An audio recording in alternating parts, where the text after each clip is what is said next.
all the element called format ID. Here 15.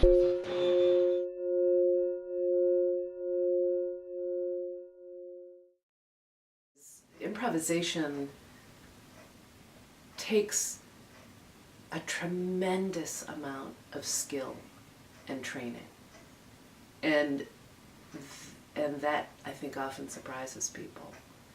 I think improvisation can be associated with anything goes, and it's not. It is a discipline, a serious one, I think.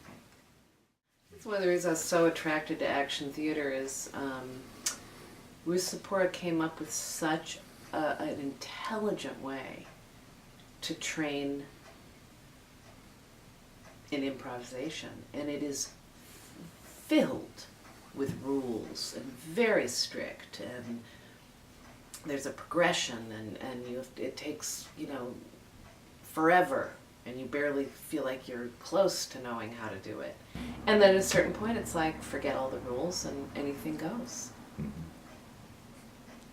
But hopefully by then you're pretty skilled. Well, this is the other intelligent thing about her work, is she's some of those rules really help people from falling into the pits that they always do. And I love teaching the action theater work, because you see over and over and over again different people from all different training going towards exactly the same thing. This inability to be still in the moment, the inability to, the desire for more, the thought that they're, of course, not enough, whatever's genuine isn't enough, that has to be filtered. I mean, these kind of the same tendencies that happen over and over and over again. There's something kind of heartbreaking about it, and it's wonderful. Because then there are rules where you can't do that, and that's taken away, and you can almost feel like we almost willfully are not in the moment. And very little around us encourages being in the moment.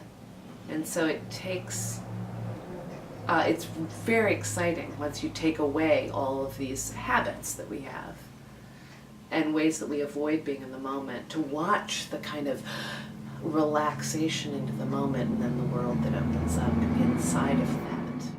The way we're put together is to avoid moments where there's a certain contradiction, tension. We associate it with being uncomfortable, and we avoid being uncomfortable at all costs. We'll try anything. We'll have a drink, we'll watch TV, we'll do something to avoid any discomfort.